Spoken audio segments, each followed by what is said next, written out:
we happen to know that there are definitely a number of Proud Boys and far right wing extremists that have been recruited into the ranks of Donald Trump's current iteration of immigration and customs enforcement officers. So this is, by definition, Donald Trump's own,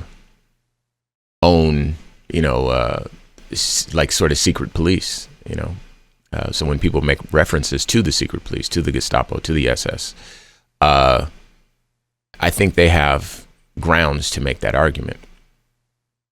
It also illuminates why the heavy-handed tactics are so widely celebrated. They're so prevalent. They're so frequent.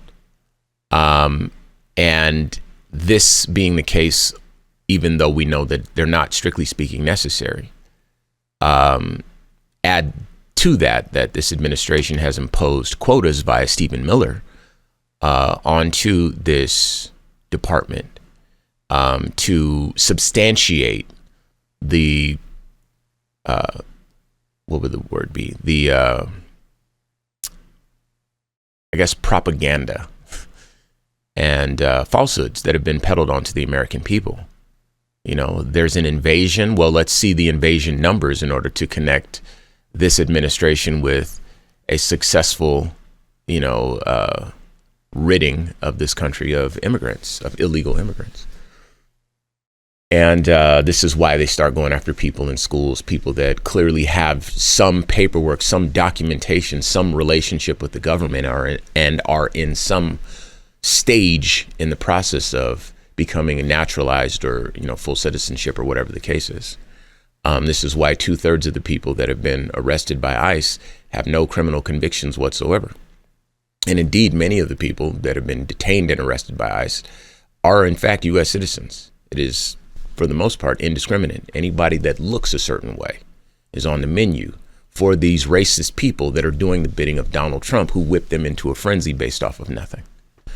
Well, not based off of nothing, don't let me say that, but based off of exaggerations. That's probably what I should say. But I want to add to this, since we're talking about training, we've already known that the people that are in power right now are, in my opinion, spineless, hollow individuals. I could never see myself licking the boot in this way of another man breathing the same air as me, the way that people in this administration do. We're going to shorten the days of training to 47 as a nod to the president. Like, that is so far beyond brown nosing. That's like brown nose, head, knees and toes, shoulders, knees and toes. It feels like these people are hollow. Q says it all the time, that this is now their identity.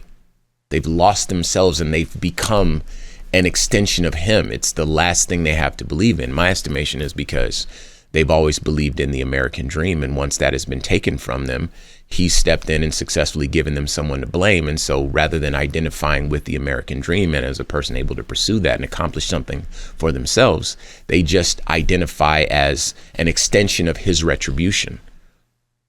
And so, here we are. But as far as the training, I want us to focus on the training, sure, the lack of training, I should say. But Q and I have been in this space too long, so we know better. The training conversation is not the full story here. This is an opportunity for everyone else to learn from Black people. We've already walked these paths, been dragged down these paths, legislated up and down these paths. We know them very well. We've seen this story time and again. So people can learn from Black people. If they didn't learn before, they can learn now. Okay.